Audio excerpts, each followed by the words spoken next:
Bienvenue à tous dans la suite de vos éditions du matin. Atmosphère électrique à Genève. À peine arrivé, le Haut Comité des négociations, principal groupe d'opposition syrienne, a menacé de se retirer des discussions de paix organisées par l'ONU si le régime de Damas, je cite, persistait à commettre ces crimes. Gabriel Nolin.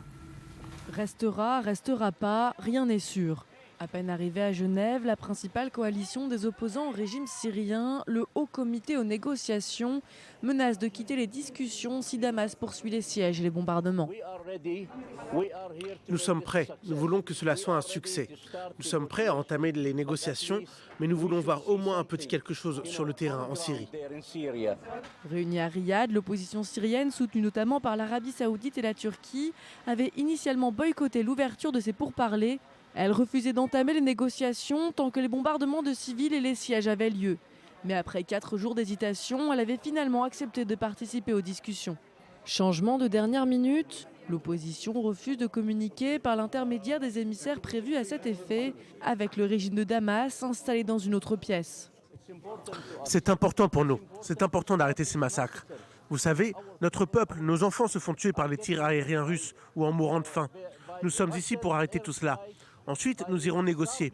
Les Nations Unies appellent à trouver une solution concrète pour l'avenir de la Syrie. La question est évidemment sur un cessez-le-feu. C'est quelque chose que nous visons en dehors des discussions de fond sur l'avenir de la Syrie. Et pour ça, nous avons besoin de 2 interlocuteurs.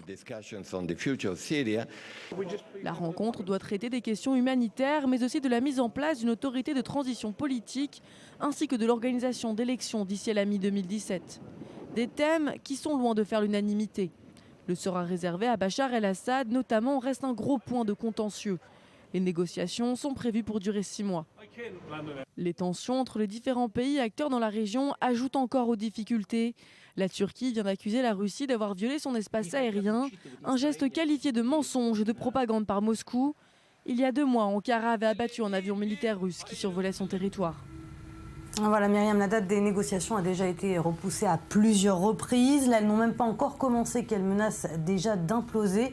Y a-t-il une chance, aussi infime soit-elle, que ces pourparlers mènent finalement à quelque chose? Mais en tout cas, ce qui est certain, c'est que ça démarre mal, avec une guerre civile qui dure depuis plus de 5 ans et des négociations qui peinent tant à voir le jour. On a du mal à être optimiste à Genève aujourd'hui. Alors cette délégation, elle est difficilement arrivée samedi soir finalement. Il faut rappeler que ces négociations, si elles ont mis tellement de temps à voir le jour également, c'est parce que cette fois-ci, c'est l'opposition syrienne qui a trouvé beaucoup de mal à se mettre d'accord sur une délégation. Et c'est là notamment que le bât blesse, parce que s'il n'y a pas d'opposition syrienne crédible, organisée, avec de véritables revendications politiques face à Bachar al-Assad, qui donc l'Occident peut-il soutenir face au dictateur? Et ce Bachar al-Assad le sait bien, ça a d'ailleurs été un travail de fond, et pas seulement de ces 5 dernières années. Le dictateur syrien a systématiquement détruit toute organisation d'opposition politique. Il les a emprisonnés, exclus, et de fait aujourd'hui, il n'y a pas de front commun uni contre le dictateur. Alors ces négociations, peu de chances qu'elles aboutissent, également parce qu'on ne se met pas d'accord sur le sort de Bachar al-Assad.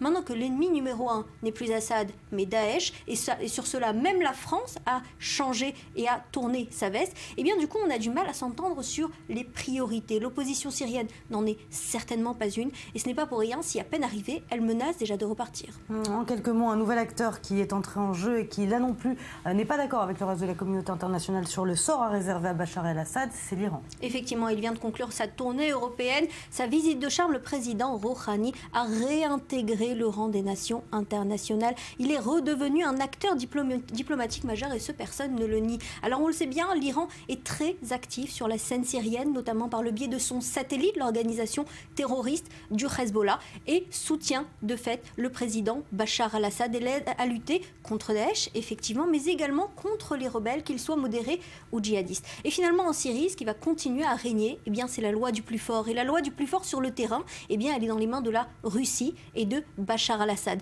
En tête de liste de ses ennemis, les rebelles autant que Daesh. Et de fait, aujourd'hui, il y a 15 villes rebelles assiégées, 2 millions d'habitants qui sont prises au siège. Et aujourd'hui, si on a du mal à quantifier l'avancée de la coalition internationale contre Daesh, eh bien, l'avancée de Assad contre les rebelles, elle se confirme de jour en jour. Merci Myriam Danon.